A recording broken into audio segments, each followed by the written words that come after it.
வணக்கம் புகைப்பட சொந்தங்களே, நமது மாநில சங்கம் நடத்தும் டிஜிமீடியா எக்ஸ்போ வந்து வர மே 9, 10, 11 சென்னை ட்ரேஷன்ல நடக்குது. அந்த எக்ஸ்போல கரூர் மற்றும் சார்பாக பார்த்தீங்க அப்படின்னா பழைய புகைப்பட கருவிகள், நம்ம முன்னோர்கள் பயன்படுத்தின பழைய புகைப்பட கருவிகள் தான் நாங்கள் வந்து உங்களுக்கு காட்சி பொருளாக வைக்க போகிறோம்.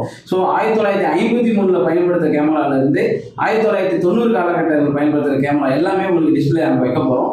இந்த மாடல் வந்து சூப்பர் ஐசோட் பேர். இது 120 ஃபிலிம் போட்டு எடுக்கிறது. இது வந்து டோர் ஓப்பன் பண்ணுறது, லென்ஸ் இப்படி ஓப்பன் பண்ணால் இப்படி வந்துடும்.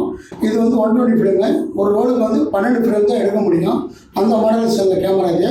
அதே மாதிரி மேலே ஒரு ஃப்ளாஷு, இந்த ஃப்ளாஷ் இப்படி ஓப்பன் பண்ணால் தான் இப்படி வந்துடும். இந்த மாதிரி ஒவ்வொரு ஃபோட்டோக்கும் ஒரு பல்ப் மாற்றக்கூடிய மாடல் ஃப்ளாஷ் இது. அந்த கேமரா வந்து 1960 அந்த காலகட்டத்தில் வந்த கேமரா இது. இது வந்து ஃபீல்டு செட்னு சொல்கிறது. பெரிய பெரிய குரூப் ஃபோட்டோ எடுக்கிறதுக்குலாம் அந்த காலத்தில் இதை தான் பயன்படுத்தியிருக்கிறாங்க சார். இந்த கேமரா வந்து மாமியா C330. இது 1970 வந்து லான்ச் ஆகிருக்குது. இந்த கேமராவும் 120 ஃபிலிம் போட்டு எடுக்கக்கூடியதான் பிளாக் அண்ட் ஒயிட் கேமரா. இதில் வந்து 2 லென்ஸ் இருக்கும் இந்த கேமராவில் மட்டும். ஒன்று வந்து நம்ம ஃபோக்கஸ் பண்ணி பார்க்கறதுக்கு உண்டான லென்ஸு, இன்னொன்று வந்து கேட்சிங் ஆகிறதுக்கு உண்டான லென்ஸ். இந்த லென்ஸு இது வழியாக தான், அதுக்காக கொஞ்சம் அட்ஜஸ்ட் பண்ணி தான் ஃப்ரேமை கொஞ்சம் கீழே இறக்கி தான் இதில் ஃபோட்டோ எடுக்கணும் ஃப்ரேம் பார்த்துட்டு. அதுக்கப்புறமேல இது ஃபோக்கஸ் லென்த்து எவ்வளோ பெருசாக இருந்தாலும் ஜூம் பண்ணிக்கலாம், இந்த மாதிரி வைட் வந்துக்கலாம். இது அந்த 1970 காலகட்டங்களில் சினிஃபீல்டெல்லாம் அதிகமாக பயன்படுத்தப்பட்ட கேமராலும் இது ஒன்று. இந்த கேமரா பெனால்டோ ஜூம் 8 மாடல் கேமரா. இது 1962 லான்ச் ஆகிருக்குது. இது அந்த காலத்தில் வந்து வீடியோ எடுக்கிறதுக்காக 8mm ஃபிலிம் போட்டு எடுத்த வந்த மாடல் இது.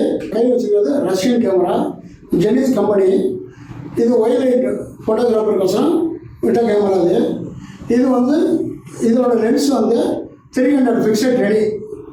இது வந்து எல்லா கேமராக்குமே ஃபோக்கஸ் இங்கே தான் இருக்கும். இந்த ஒரு கேமராவுக்கு மட்டும்தான் ஃபோக்கஸ் இந்த இதில் இருக்கும். இதை நம்ம வந்து ஃபோக்கஸ் பண்ணிவிட்டு நம்ம மற்ற கேமரா மாதிரி இதை ரோல் பண்ணிவிட்டு ஃபோட்டோ ஷூட் பண்ணுறது மட்டும் நம்ம டிக்கெட்லேயே இதே நம்ம ஃபோட்டோ ஷூட் பண்ணிக்கலாம். இது அந்த மாடல் உள்ள கேமரா.